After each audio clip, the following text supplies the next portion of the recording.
Sabtu, 9 Maret 2024, seorang satpam yang sedang berjaga pada sebuah apartemen di Penjaringan, Jakarta Utara, terkejut mendengar suara benturan keras.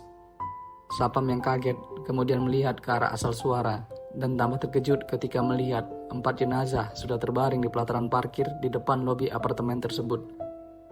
Suara benturan keras yang ia dengar tadi rupanya merupakan suara yang berasal dari jatuhnya 4 sosok tersebut. Tanpa menunggu lama, satpam itu kemudian melaporkan kejadian yang disaksikannya ke polisi. Polisi melakukan penyelidikan dan melalui Kapolres Metro Jakarta Utara, Kombes Gideon Arif Setiawan menyebutkan bahwa 4 jenazah tersebut merupakan satu keluarga yang jatuh dari rooftop apartemen pada lantai 22. Para korban tersebut yakni EA 51 tahun sekaligus bapak, AIL 52 tahun sekaligus ibu dan 2 anaknya, yaitu anak perempuan JL 15 tahun dan anak laki-laki JWA 13 tahun.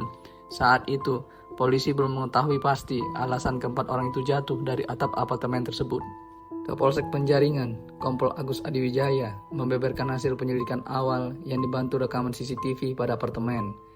Pada Sabtu itu, pukul 4:02, 4 orang anggota keluarga tersebut menggunakan mobil berwarna silver tiba di lobi apartemen.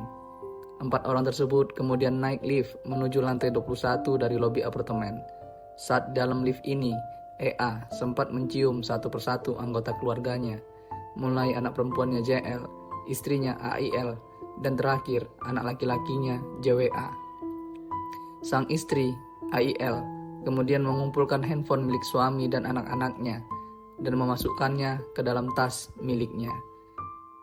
Pukul 4:05, setelah tiba di lantai 21, mereka melanjutkan naik ke lantai 22 menggunakan tangga darurat. Dari lantai 22 inilah pada pukul 4:13, EA, AIL, JWA, dan JL memutuskan untuk mengakhiri hidup mereka.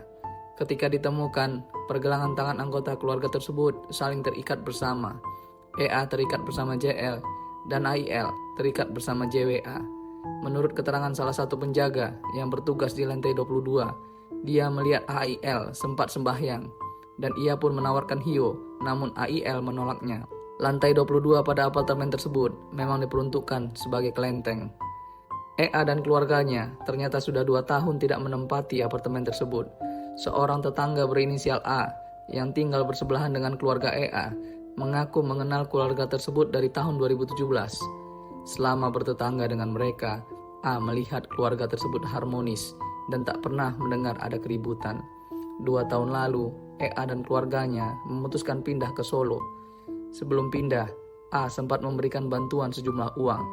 Hal itu ia lakukan tanpa diminta dan melihat kondisi keluarga tersebut memang sedang susah. Uang tersebut diterima oleh mendiang AIL. A juga menambahkan bahwa AIL merupakan sosok yang religius dan sering menghabiskan waktu sembahyang di depan kamar apartemennya.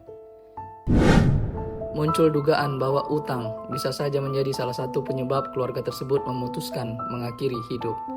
Beberapa media misalnya menunjukkan keterangan salah satu tetangga korban yang menyatakan bahwa salah satu anggota keluarga tersebut pernah meminjam uang kepada dirinya. Ia tak selalu memberikan pinjaman. Berdasarkan keterangan tetangga tersebut juga diketahui bahwa EA dan AIL menyatakan bahwa mereka tidak bisa lagi mengajukan pinjaman online.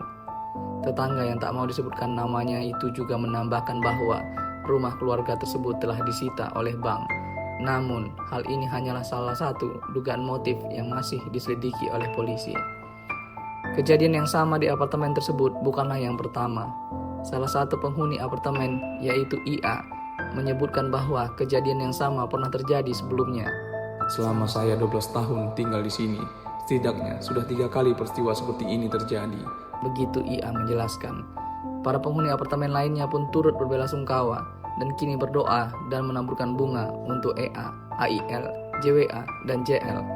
Mereka tentunya tak ingin kejadian yang sama berulang, baik di lokasi tersebut maupun di tempat-tempat lainnya. Demikianlah kisah kali ini. Semoga kita semua dapat mengambil pelajaran yang baik dari kisah ini.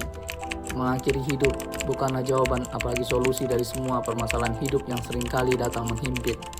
Bila Anda, teman, saudara, atau keluarga yang Anda kenal sedang mengalami masa sulit, Bila Anda depresi dan merasakan dorongan untuk mengakhiri hidupnya, segera ajak bicara siapapun untuk menenangkan diri Anda. Anda yang dalam masa sulit juga sangat disarankan untuk menghubungi dokter terkait konsultasi kesehatan jiwa di fasilitas kesehatan seperti puskesmas atau rumah sakit yang terdekat. Sampai jumpa di kisah berikutnya, dan salam.